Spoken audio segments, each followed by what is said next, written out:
नमस्कार, मैं doctor Jyotish Patel, sickle cell expert, Shishudeep multi speciality hospital, Bardoli, Gujarat.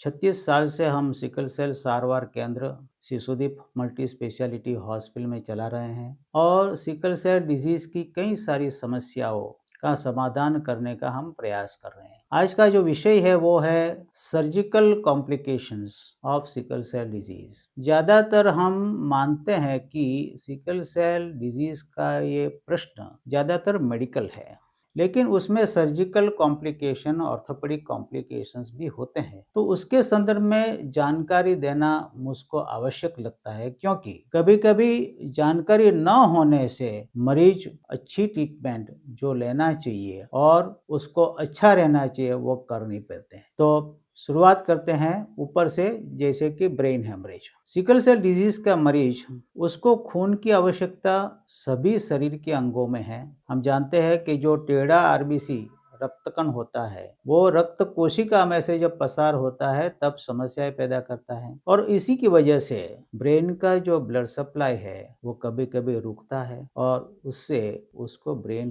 Haemorrhage होने की संभावना रहती है। जब मरीज को ज़्यादा असह्य दर्द होता है तो कभी कभी वो हेडेक की कंप्लेन करता है, उसका सर दर्द करता है, और वो सर दर्द करता है तब डॉक्टर को और मरीज को भी ये जानना ज़रूरी है कि ब्रेन हेमरेज की पॉसिबिलिटी है या नहीं।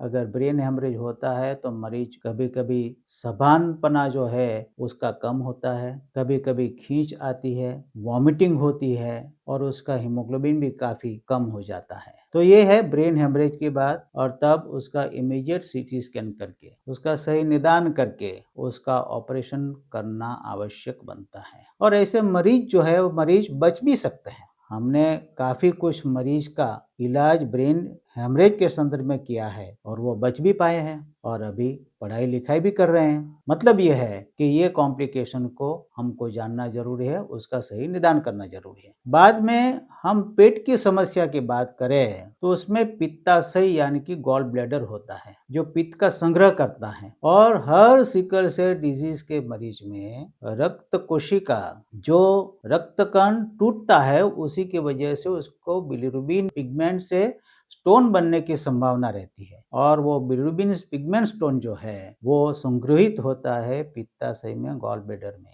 कभी कभी अटक जाता है, कभी कभी पित्ताशय में वो जो स्टोन है वो पड़ा रहता है, तो उसकी वजह से इन्फेक्शन होता है, और इन्फेक्शन के वजह से उसको होता है एक्यूट कोलेसिस्टाइटिस। बहुत दर्द होता है पेट में, वॉमिटिंग होती है, पीलिया बढ़ जाता है, पेशेंट को जो है वो फीवर आता है, फीवर के साथ चिल्स आने की वो ठंड लगता है। तो ये सब समस्याएं जो है वो एक्यूट कोलेसिस्टाइटिस की है, पित्ताशय में जो स्टोन होता है उसकी है। याद रखें, ये एक ऐसा कॉम्प्लिकेशन है जिसमें मेडिकल मैनेजमेंट की भी आवश्यकता है और सर्जिकल मैनेजमेंट की भी आवश्यकता है। तो सोनोग्राफी करके, सीटी स्कैन करके, जरूरत लगे तो ईआरसीपी करके यह सही उसका इलाज हो सकता है। और कभी कभी अगर ऑपरेशन की जरूरत पड़ी तो लेप्रोस्कोपी से या तो ओपन कोलेसिस्टेक्टोमी करके ये मरीज को हम बचा भी सकते हैं। ऐसा नहीं है कि वो पित्ताशय निकाल देने से समस्याएं बढ़ जाएगी, नहीं। उसके लिए इतना ही समझना जरूरी है कि जब भी जरूरी है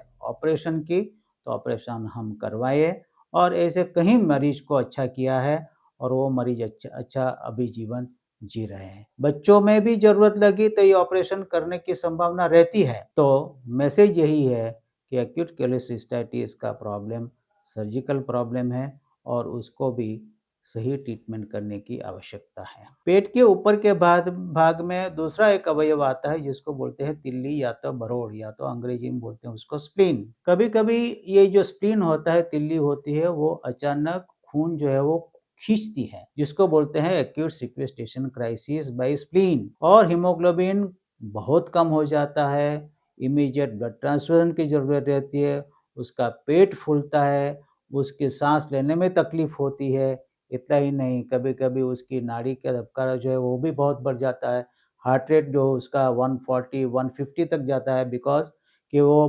हीमोग्लोबिन जो है वो काफ़ी कम हो गया है। ऐसी परिस्थिति में खून देकर, ब्लड ट्रांसफ्यूजन देके ऐसे पेशेंट को स्टेबलाइज कीजिए, सोनोग्राफी से पता कीजिए एक्यूट स्प्लेनिक सिक्वेस्टेशन है या नहीं, और इमीडिएटली ये पेशेंट को सेटल करके हो सके तो उसका ऑपरेशन उसको बहुत फ़ायदा दिलाएगा। अभी तक 130 मरीज का ये स्प्लीन का ऑपरेशन किया है और सभी मरीज जो है अच्छी तरह से उसका जीवन जी रहे हैं। इसके बाद 2 ऑर्थोपेडिक कॉम्प्लिकेशन जो महत्वपूर्ण है, उसमें एक है एवास्कुलर नेक्रोसिस। हमारे 2 जॉइंट्स हैं जिसमें ये एवास्कुलर नेक्रोसिस की संभावना बनती है। एक है हिप जॉइंट यानी कि थापा का सांधा। हिप जॉइंट जो है वो उसमें एक फीमर रहता है जो लॉन्ग बोन है, उसके हेड में जो ब्लड सर्कुलेशन होना चाहिए वो होता नहीं है और उसकी वजह से जो हेड का सरफेस जो है वो राउंड होना चाहिए, वो घिस जाने से, ब्लड सप्लाई न पहुंचने से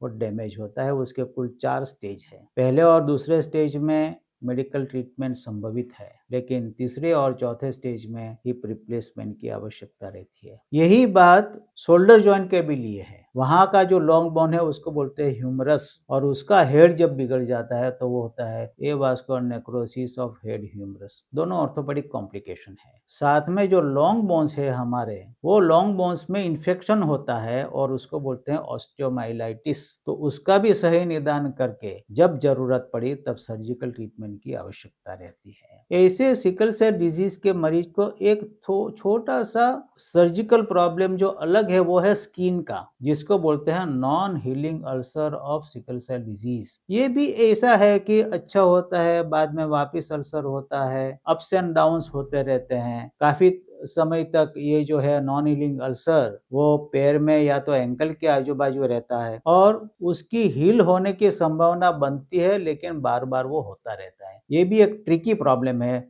जो सर्जिकल प्रॉब्लम जो है उसकी तरह उसको भी मैनेज करना जरूरी बनता है। तो आप सब मरीजों को और सब परिवार को और समाज को एक मैसेज देना चाहता हूँ कि सिकल सेल डिजीज के मरीज को सर्जिकल और ऑर्थोपेडिक प्रॉब्लम संभवित है।